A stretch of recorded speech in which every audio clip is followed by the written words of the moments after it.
হবে না। ইমাম আবু হানিফার বিরুদ্ধে কথা বলা এটা জাহিলের পরিচয়, আলিমের পরিচয় নয়। আর আমি আপনাকে হাদিস দিয়ে প্রমাণ করব ইমাম আবু হানিফা জান্নাতি, এটা নবী মুস্তাফার হাদিস দ্বারা প্রমাণিত। উঠান তিরমিজি শরীফ, এই তিরমিজি শরীফের মধ্যে বিশুদ্ধ সনদে ইমাম তিরমিজি হাদিস নিয়ে এসেছেন। আমার আপনার নবী বলতেছেন, যেই ব্যক্তি আমাকে দেখলো, আমাকে দেখনেওয়ালাকে দেখলো, সেই ব্যক্তির পক্ষে জাহান্নামের আগুন স্পর্শ করতে পারবে না। নবী বলছেন যে আমাকে দেখলো, আমাকে দেখনেওয়ালাকে দেখলো, তাকে জাহান্নামের আগুন ছুঁইতে পারবে না, টাচ করতে পারবে না, স্পর্শ করতে পারবে না। ইমামে আজম আবু হানিফা একজন নয়, দুইজন নয়, কয়েকজন সাহাবীকে দেখেছেন। ইমাম সাহাবী নিজের কিতাব মিজানুল ইতিদালে লিখতেছেন, ক্বালা আবু হানিফাতা রাআইতু আনাস ইবনে মালিক। ইমাম আবু হানিফা বলছেন, আমি নবী পাকের সাহাবী আনাস ইবনে মালিককে দেখেছি। ইমাম ইবনে হাজার আসকালানি তাহযিবুত তাহযিবে লিখছেন, ইমাম আবু হানিফা আনাস ইবনে মালিককে দেখেছেন। ইমাম জালালউদ্দিন সিয়ুতি লিখতেছেন, ইমাম আবু হানিফা আনাস ইবনে মালিককে দেখেছেন। আর নবী পাক বলছেন, যেই ব্যক্তি আমাকে দেখলো, আমাকে দেখনেওয়ালাকে দেখলো, তাকে জাহান্নামের আগুন ছুঁইতে পারবে না, অর্থাৎ তারা হচ্ছে জান্নাতি। তো বুঝা কি গেল, আমার নবী মুস্তাফার সাহাবীকে ইমাম আবু হানিফা দেখেছেন। তো নবীর হাদিস অনুযায়ী আবু হানিফা জাহান্নামী নয়, আবু হানিফা হচ্ছে জান্নাতি। তাহলে যার জান্নাতের সার্টিফিকেট নবী পাক দিচ্ছেন, এখন কালকে আপনাকে কেউ বলবে আবু লাহাব তো নবীকে দেখেছেন, আবু জেহেল তো নবীকে দেখেছেন। তো আবু লাহাব তোমার চোখে দেখেছেন, আবু হানিফা সাহাবীকে আবু বকর সিদ্দিকের ঈমানি চোখে দেখেছেন। যারা ঈমানের চোখে মুস্তাফাকে দেখেছেন তাদের প্রতি জাহান্নামের আগুন হারাম, আর যারা ঈমানের চোখ নিয়ে ইন্তিকাল করেছেন তাদের প্রতি হারাম হবে। আবু লাহাব দেখেছে, কাফির কুফরির চোখে দেখেছে। উতবা সাইবা দেখেছে, কুফরির চোখে দেখেছেন। আবু বকর সিদ্দিক দেখেছেন, ঈমানের চোখে দেখেছেন। উমর ফারুক দেখেছেন, ঈমানের চোখে দেখেছেন। আর কুফরির চোখে দেখলে জাহান্নাম হারাম হয় না। যারা ঈমানের চোখে দেখেছেন আল্লাহ তাদের প্রতি জাহান্নাম হারাম করে দিয়েছে। এখানে আপনার বিবেক একটা উত্তর দিবে যে রাসূল পাকের হাদিস মোতাবিক আবু হানিফা হচ্ছে জান্নাতি। তাহলে আমি যদি একজন জান্নাতের মাসলাকে ফলো করি, তাহলে আমি কি করে জাহান্নামে যাব? আমার বাসের ড্রাইভার যদি বহরমপুর যায়, তো আমি বাংলাদেশ ঢাকা কি করে যাব বাবা? আমিও তো প্যাসেঞ্জার, ওখানেই যাব। এখন মানুষকে একটা মেসেজ দেওয়া হচ্ছে, আবু হানিফা যা লিখেছেন হাদিস কোরআনের বিরুদ্ধে লিখেছে, আজকে আমরা হাদিস কোরআন পেশ করছি। আরে আল্লাহ, আবু হানিফা হাদিস কোরআনে লেখেনি। যে আবু হানিফা ডাইরেক্ট নবী মুস্তাফা সাহাবাকে দেখেছে, যে আবু হানিফা 150 হিজরিতে ইন্তিকাল করেছেন, ওই ইমাম আবু হানিফা হাদিস বেশি বুঝতেন না, তুমি বেশি হাদিস বুঝছো। মনে রাখবেন পৃথিবীর মুসলমান, এই আবু হানিফার ব্যাপারে মূর্খকে জিজ্ঞাসা করলে হবে না, জাহিলকে জিজ্ঞাসা করলে হবে না। জিজ্ঞাসা করেন বিশ্ববিখ্যাত ফকি, বিশ্ববিখ্যাত মুস্তাহিদ ইমাম শাফি রাহমাতুল্লাহ আলাইহি বলতেছেন, আবু হানিফাকে আল্লাহ এত জ্ঞান দান করেছেন কোরআন হাদিস বুঝার দিক দিয়ে, আমি ইমাম শাফি আমরা সবাই আবু হানিফার শিষ্য। এত বড় ইমাম বলছে যে আবু হানিফার সামনে জ্ঞানের দিক দিয়ে আমরা তিনার শিষ্যর মতো। আর আজকে পাতলা পায়খানা হাগনেওয়ালা মৌলবি বলছে আবু হানিফা হাদিস কোরআন জানতেন না। কে বলছে 3টা হাদিস জানতেন। এটা কথা কোথাও রাখে বাবা? যিনি সাহাবীকে দেখেছেন, সাহাবার যুগ পেয়েছেন, ওই আবু হানিফার ব্যাপারে বলছে 3টা হাদিস। বলছে কোথায় লেখা আছে? বলছে তারিখ ইবনে খালদুনের মধ্যে লিখেছেন আবু হানিফা 3টা হাদিস জানতেন। এই বিরাদর ইসলাম, আজকে আমি বক্তব্য দিচ্ছি, কালকে কেউ বলবে ভালো লেগেছে, দলিল দিয়ে দিয়েছেন, আর কেউ গালি দিবে। তাহলে গালি দেওয়াটা শুনে 2 বছর পর যদি বলে যে জাহাঙ্গীর একটা খারাপ লোক ছিল, অমুক লোক বর্ণনা করেছে, তো আবু হানিফারও তো দুশমন ওই যুগে ছিল। আবু হানিফা থেকে জ্বলনেওয়ালাও ছিল। তারা লিখেছে আবু হানিফা 3টা হাদিস জানতেন। এই কলকে পৃথিবীর কোন ইমাম গ্রহণ করেনি শয়তান ছাড়া। আর ওই শয়তানের মুকাল্লিদ সেজে কিছু মৌলভী সাহেব বলতে চায় যে আবু হানিফা 3টা হাদিস জানতেন। এই পৃথিবীর মুসলমান ওয়াসায়া ইমামে আজম খুলেন, স্পষ্ট লেখা আছে তিনি তিনার বেটাকে ডেকে নসিহত করতে গিয়ে বলছেন, এই আমার বেটা, আমি 5 লক্ষ হাদিস সংগ্রহ করে রেখেছি, অর্থাৎ 5 লক্ষ হাদিস আমি আবু হানিফা মুখস্থ করে রেখেছি। জোরে বল সুবহানাল্লাহ। এই জন্য পৃথিবীর মুসলমান আল্লাহ পাকের শুকরিয়া আদায় করেন। ইমাম বদরুদ্দিন আইনি হানাফি মুকাল্লিদ, ইমাম মুল্লা আলী কারি হানাফি মুকাল্লিদ, ইমাম তাহাবি হানাফি মুকাল্লিদ, হাজার বড় বড় ইমাম, হাদিসের আসমাউর রেজালের সবচাইতে বড় ইমাম ইমাম ইয়াহইয়া বিন মাইন, তিনিও ছিলেন হানাফি মাযহাবের মুকাল্লিদ।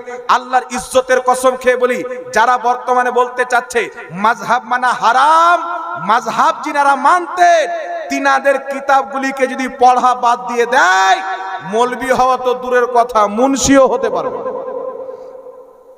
মুন্সিও হতে পারবে না। এজন্য আপনাকে বলতে চাই মুসলমান, যদি আবু হানিফার ইজতিহাদকে না মানা হয়, তাহলে জলঙ্গির বিমল দাসের বেটার ইজতিহাদকে মানা যাবে?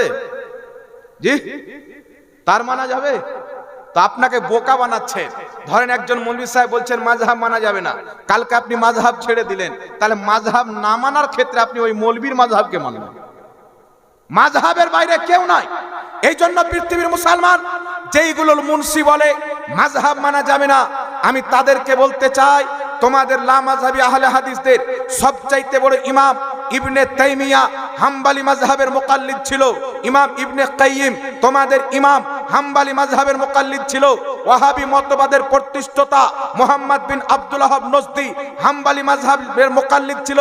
আপনাদেরই কিতাব সিরাতে সানাইয়ের মধ্যে সানাউল্লাহ আমৃতসরি ফাতাওয়া সানাইয়াতে লিখতেছেন মুহাম্মদ বিন আব্দুল ওয়াহাব নজদি হাম্বলি মাযহাবের মুকাল্লিদ ছিল। তো মাযহাব মানা যদি হারাম হয়, তো আপনাদের বড় বড় ইমামরা জাহান্নামে গিয়েছে না জান্নাতে, এটা ফয়সালা করে। আপনাদের বড়রা মাযহাব মেনেছেন। যেই ইবনে তাইমিয়াকে শাইখুল ইসলাম বলেন, উনি তো মাযহাব মানতেন, উনার চাইতে আপনি জ্ঞানী বেশি। এই জন্য পৃথিবীর মুসলমান উলিল আমরে মিনকুম, আল্লাহ পাক বলছেন হক্কানি ফকিদের হুকুম মানো, আমরা আবু হানিফার হুকুমকেও মানি। এটা কোরআনের খেলাফ নয়, এটা হচ্ছে কোরআন মোতাবিক। আগে একটু চলেন পৃথিবীর মুসলমান, একটা হাদিস আপনাকে দিচ্ছি, তাহলে আরো স্পষ্ট হয়ে যাবে। আজকাল যারা বলে কোরআন হাদিসই যথেষ্ট আছে, বুখারী শরীফের একটি হাদিস শুনেন। আমার নবী মুস্তাফা সাল্লাল্লাহু আলাইহি ওয়াসাল্লাম মুআজ বিন জাবাল রাদিয়াল্লাহু তাআলা আনহুকে একটি দেশের বিচারপতি বানিয়ে পাঠাচ্ছেন। তো রাসূল পাক জিজ্ঞাসা করছেন, এই মুআজ বিন জাবাল, তোমার সামনে যখন কোনো মাসলা আসবে তখন তুমি কি দিয়ে সমাধান করবে?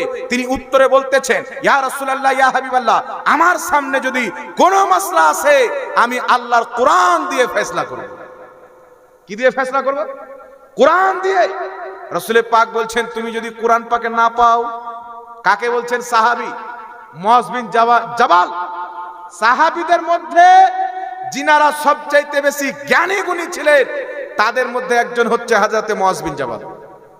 জি, এই জন্য পৃথিবীর মুসলমান নবী পাক বলতেছেন, বুখারীর হাদিস, তুমি যদি কোরআন পাকে না পাও, হযরতে মুআজ বিন জাবাল বলছেন আপনার হাদিস দিয়ে। রাসূল পাক বলছেন যদি হাদিসেও না পাও, চিন্তা করেন বাবা, আজকের আমাদের মতন 2 পাতা পড়নেওয়ালা মৌলবি বলছে, আমরা তো 14 বছর পড়েছি, কেউ তো 2012 সালে মূর্তি পূজা করত, বাংলা বই পড়ে এখন মুফতি আজম হয়ে আছে। মূর্তি পূজা করতে করতে আর আমাদের সমাজকে কি হয়েছে? যার লেবাস শরীয়ত মোতাবিক নাই, যার চরিত্র শরীয়ত মোতাবিক নাই, মূর্তি পূজা করতে করতে ধান্দা হবে ভালো, স্টেজের বক্তা যদি হয়ে যায় এক রাত্রে 20,000 টাকা পাওয়া যাবে, বাংলা কিতাব পড়ে সুন্নিদের বিরুদ্ধে বলো তুমি বক্তা হয়ে যাবে। সমাজের কিছু লোক এই জাহিলদেরকে ফলো করছে।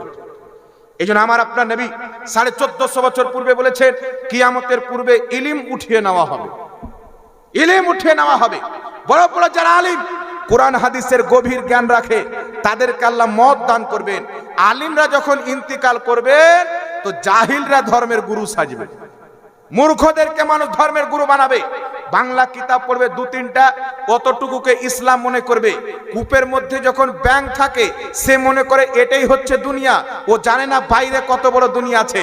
আরে বাবা, বুখারী পড়ে লেকচার দেওয়া যাবে না, শুধু মুসলিম পড়ে লেকচার দেওয়া যাবে না। বুখারী মুসলিম শুধু হাদিসের কিতাব নয়, বলো মুসান্নাফ ইবনে আবি শাইবাতে হাদিস আছে।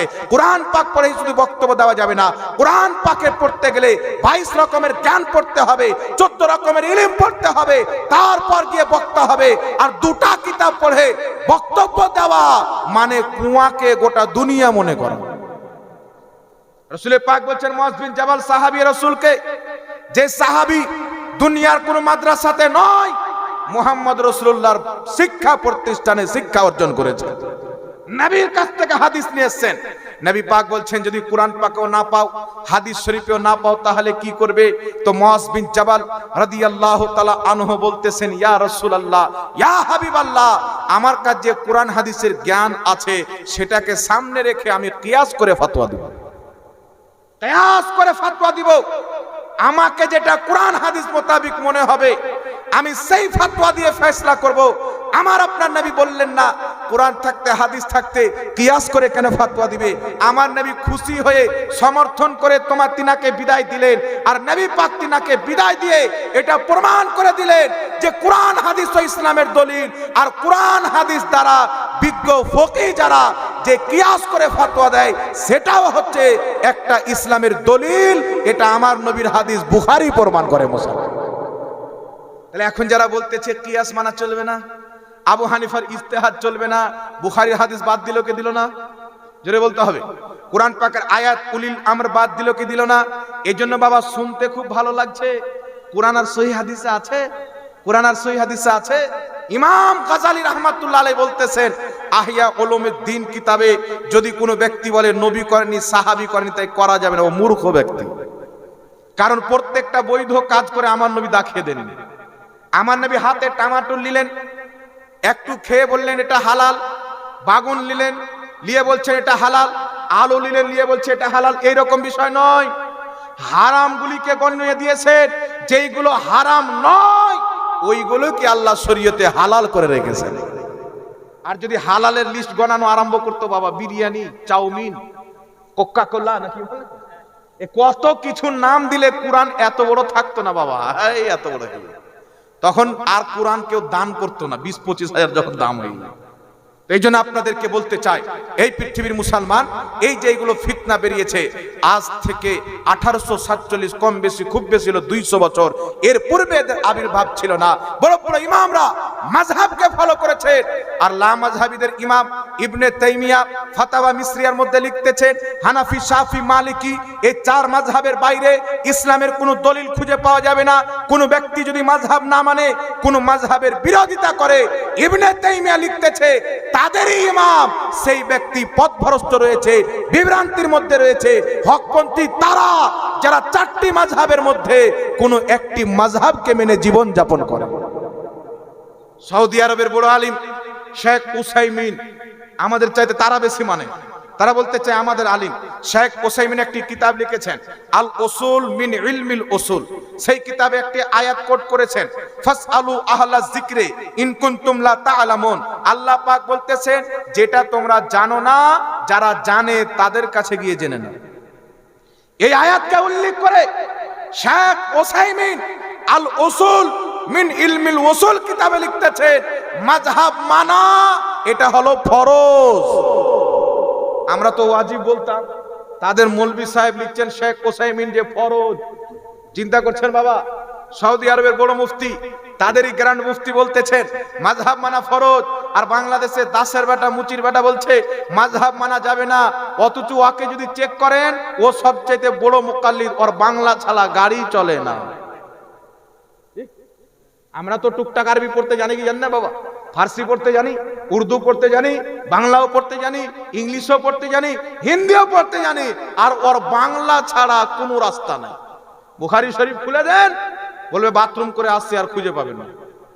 এই জন্য আপনাদেরকে সচেতন করতে চাই, ইমাম আজম আবু হানিফা নবী পাকের হাদিস মোতাবেক জান্নাতি ব্যক্তি কেমন জান্নাতি ছিলেন। তিনি যখন ইন্তিকাল করলেন, তিনার বাড়ির পড়োশির একটা মেয়ে তার বাবাকে বলছেন, বাবা, আবু হানিফার বাড়ির উপরে আমি একটা খাম্বা দেখতে পেতাম, খাম্বা সারা রাত দেখতে পেতাম, ফজরের পর আর দেখতে পাওয়া যেত না।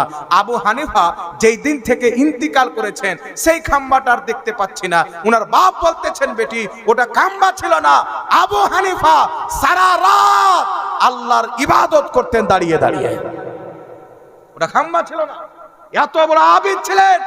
আল্লাহ রাব্বুল আলামিন স্বপ্নের মাধ্যমে আবু হানিফাকে একাধিকবার নিজের নূরের তাজাল্লির জালওয়া দেখিয়েছেন। আমরা বলি আবু হানিফা রাহমাতুল্লাহ আলাইহি আল্লাহকে স্বপ্নে দেখেছেন, মানে কি? অন্তরের চোখে স্বপ্নের মাধ্যমে আল্লাহ নুরানিয়তকে দেখেছেন। কিছু লোক বলতে যাচ্ছে এটা হানাফিরা বানিয়েছে, আহলে হাদিসরা বলতে যাচ্ছে হানাফিরা বানিয়েছে। এর জন্য বিরাদির ইসলাম, আপনাদের পশ্চিমবঙ্গের একজন ভালো মুফতি, মুফতি জুবের সাহেব বলেন, জ্ঞান থাকলে এরা থাকবে না, এরা থাকলে জ্ঞান থাকবে। বুঝতে পারছেন? আবু হানিফা স্বপ্নে আল্লাহ পাককে দেখেছেন। এখন কিছু লোক বলছে হানাফিরা বানিয়েছেন। কোরআন পাকে আল্লাহ বলছেন কোন চোখ আল্লাহকে দেখতে পারে না। আমরাও বলতে চাই আবু হানিফা আল্লাহকে চোখে দেখেনি, স্বপ্নে অন্তরের চোখে আল্লাহর নুরানি তাজাল্লিয়াতকে দেখেছেন। এই বিষয়ে প্রত্যেক মুহাদ্দিস একমত পোষণ করেছেন, আল্লাহকে স্বপ্নে দেখা এটা বৈধ আছে। জোরে বল সুবহানাল্লাহ। একটা দলিল আপনাকে বলে দিচ্ছি, দারে কুতনির মধ্যে হাদিস এসেছেন, হযরতে আবু বকর সিদ্দিক, নবী পাকের প্রথম খলিফা আবু বকর সিদ্দিক রাদিয়াল্লাহু তাআলা আনহু বলতেছেন, আমি আল্লাহকে স্বপ্নে দেখেছি। কে বলছেন? নবীর সাহাবী বলছেন, আমি আল্লাহকে স্বপ্নে দেখেছি।